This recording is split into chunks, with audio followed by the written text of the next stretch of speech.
안녕하세요. 엄마묵상TV의 에스더입니다. 여러분들은 인생에서 가장 소중한 것이 무엇인가요? 또 하나님께서 우리를 인생의 광야에서 훈련하시면서 그 가장 소중한 것을 취하신다고 할 때는 어떠실 것 같아요? 저에게 있어서는 물론 가족이 또 자녀들이 가장 소중하지만 개인적인 차원에서는 성경교사라는 소명이에요. 제가 대학교 3학년 여름 수련회 때 그러한 소명을 받고 지금까지도 단 한순간도 그 소명을 잊어버린 적이 없었던 것 같아요. 그런데 제가 뒤늦게 40세가 돼서 신학을 시작하고 한참 재밌게 공부를 하는데 갑자기 하나님이 늦둥이를 주셨어요. 그리고 그 늦둥이가 돌이 되기도 전에 저희 친정 부모님이 편찮으셔서 제가 부모님을 모시게 됐습니다. 그런 상황에서 하나님이 주신 소명은 무엇이고 제 나름대로 그 소명을 이루려고 열심히 노력을 했고 또 신학 공부를 했고 그런 상황에서 학업을 완전히 포기해야 되는 것이 저는 너무나도 혼란스러웠어요. 우울증까지 오게 되더라고요. 오늘 생각해 볼 창세기 22장의 아브라함이 이런 부분과 연관이 되는 것 같습니다. 잘 아시다시피 하나님께서 아브라함 언약을 통해서 그 자손의 번성을 약속하셨지 않습니까? 그러다가 마침내 아브라함이 100세 때 하나님이 기적적으로 이삭을 주시죠. 생각을 해보세요. 저희도 늦둥이를 낳고 얼마나 이뻐서 지금도 몰고 빨고 하는데 아브라함에게 그 이삭이 얼마나 사랑스러웠겠습니까? 자신의 생명보다 더 소중했겠죠. 그런데 그 이삭이 이제 어느 정도 티네이저가 됐을 때 그 이삭을 그것도 죽여서 번제로 바치라는 명령을 하시는 거예요. 여기에서 아브라함이 아무런 갈등도 없이 아들 이삭을 그것도 자기 손으로 번제를 드린다고 쉽게 결정을 했다고는 볼 수가 없습니다. 아브라함도 똑같은 사람이었죠. 그리고 하나님께서 3일 길을 걸어야만 하는 산에서 이삭을 바치라고 하시는 거예요.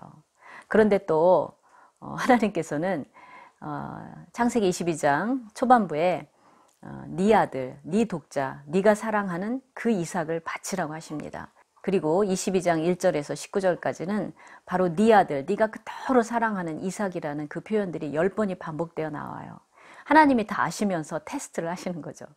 여기서 우리가 테스트와 템프트, 즉 시험과 유혹을 구분해야 합니다. 하나님께서는 야고보가 얘기한 것처럼 절대로 우리를 유혹하지 않으십니다. 유혹은 사단이 우리를 무너뜨리려고 하는 거고요. 시험은 하나님께서 우리의 믿음을 단련하시고 결국에는 복을 주시기 위해서 하는 것이지요. 그런데 바로 22장에서 하나님이 아브라함에게 하시는 것이 테스트, 즉 시험이다 했습니다. 이제 아브라함이 아마 사라에게는 말도 못 꺼냈을 거예요. 어떻게 그런 말을 할 수가 있었겠어요. 그래서 두 종하고 이삭하고 이제 그냥 예배를 드리러 간다. 그렇게 하고 모리아산에 도착을 했죠. 이제 아브라함의 손에는 칼과 불이 들려 있고 이삭이 번제에 쓸 나무를 지고 올라갑니다. 아버지, 제사 드릴 거 다 준비가 됐는데 어린 양은 어디에 있죠? 아브라함이 얼마나 가슴이 뜨끔했겠어요. 하나님이 예비하실 것이다. 그렇게 하고 올라가죠. 이제 제단을 쌓고는 바로 아브라함이 이제 이삭을 묶어서 바칠 준비를 합니다. 어느 정도 성장한 이삭이면 아버지를 밀쳐버리고 도망칠 수도 있었던 나이였죠. 하지만 이삭도 아버지를 따라서 조용히 순종을 합니다. 하나님께서 아브라함에게 이런 요구를 하실 수 있는 근거는요, 하나님과 아브라함이 맺은 언약에 근거한 겁니다. 아브라함은 그래서 철저하게 하나님 앞에 순종하기로 결심을 한 거죠. 그리고 드디어 아브라함이 칼을 꺼내서 이삭을 잡으려고 하는 그 순간 하나님의 천사가 나타나서 다급하게 아브라함을 만류합니다. 그 아이에게 어떤 손도 대지 말아라. 그리고 하는 말씀이 오늘 우리가 집중해 볼 말씀이죠. 22장 12절에 보면 내가 내 아들 내 독자까지도 내게 아끼지 아니하였으니 내가 이제야 네가 하나님을 경외하는 줄을 아노라. 아니 그 이전에 아브라함의 행적을 보면 하나님 앞에 얼마나 많이 순종을 했습니까? 순종해서 자신의 원래 본향인 하란을 떠난 것부터 그 뒤에 많은 순종의 행위들이 있었는데 이제 아브라함이 자신의 생명보다 더 아끼는 이삭을 하나님 앞에 실제로 바친 거죠. 그런 행위를 한 후에야 하나님께서 이제야 네가 나를 경외하는 줄 알겠다고 말씀을 하십니다. 여기서 경외라는 것은 히브리어로 야레인데요. 하나님을 경외하다라고 표현할 때 독점적으로 사용되는 어휘입니다. 즉 믿음은 행위로 완성이 되는 거죠. 단순히 자신이 사랑하는 누뚱이 아들 이삭이라는 점 외에 이 아들을 통해서 하나님께서 언약을 이루어 가시겠다고 분명히 약속했잖아요. 그런데 그 아들을 하나님께서 요구하실 때 아브라함은 하나님을 믿고 이삭을 드렸던 거죠. 그리고 아브라함이 이 테스트를 훌륭하게 합격한 뒤에는 전과는 다른 방법으로 이삭을 대했을 것입니다. 아브라함이 이처럼 이삭을 잃든 또는 이삭을 다시 얻든 하나님을 철저하게 신뢰하는 그러한 순종을 보여드렸을 때 17절 이후에 하나님이 이전에 주셨던 언약이 확증이 됩니다.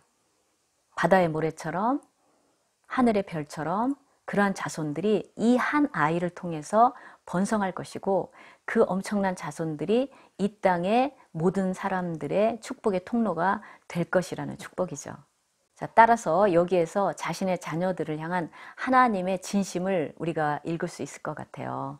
자, 우리 엄마 아빠들도 인생을 살아오면서 상당히 많은 경험들을 하셨죠. 그런데 젊었을 때부터 하나님께서 내가 원했던 그 모든 것들을 다 주셨다고 한번 생각을 해보세요. 내가 원하는 것을 다 주시지 않은 하나님이 도리어 감사하다고 생각을 하실 수 있어요. 왜냐? 인간의 본성은 없을 때는 불평하고 있을 때는 교만하게 됩니다. 그런데 하나님이 우리에게 요구하시는 것은 하나님만을 의지하는 철저한 믿음과 순종을 요구하시는 거죠. 우리가 그러한 자세를 갖게 되면 없을 때도 감사하고 있을 때는 겸손하게 하나님이 주신 것들을 그분의 영광과 이웃의 필요를 위해서 기꺼이 나누는 하나님의 성품을 닮은 그런 사람들로 변화가 된 것이라는 거죠. 그런데 우리는 베드로처럼 주장할 수 있어요. 아니에요, 하나님. 나한테 주시기만 해보세요. 그러면 제가 그걸 가지고 얼마든지 하나님의 영광에 따라 하나님의 뜻에 따라 사용하겠습니다. 하지만 베드로를 보십시오. 베드로가 뭐라 그랬습니까? 이 모든 제자들이 다 주님을 배반할지라도 나만큼은 절대로 배반하지 않겠다고 큰 소리 땅땅 쳤죠. 그런데 실은 베드로도 가룟 유다 못지않은 그런 배반을 하게 됐지요. 따라서 있으나 없으나 하나님만을 철저히 신뢰하는 우리의 믿음을 보이는 건요, 어떤 우리의 인간의 결심 가지고는 불가능한 일이라는 겁니다. 실제로 내가 빼앗겨 봤을 때, 내가 잃어봤을 때 나로부터 나타나는 그 반응들을 통해서 하나님 앞에서 합격을 했을 때만 결국 하나님이 나에게 이삭을 돌려주시거나 또는 이삭의 그런 소원을 들어주셨을 때도 안정적으로 하나님 앞에서 쓰임받을 수가 있다는 거죠. 즉 하나님께서 우리가 원하는 이삭을 취하여 가셨을 때 우리의 마음이 얼마나 상하고 얼마나 혼란스럽고 얼마나 하나님이 정말 원망스럽습니까? 하지만 그럼에도 불구하고 하나님의 진심을 이해할 때 하나님께서는 살아계시고 우리의 눈물의 기도를 기억하시고 반드시 응답하시며 당신의 마음을 보이신다는 거죠.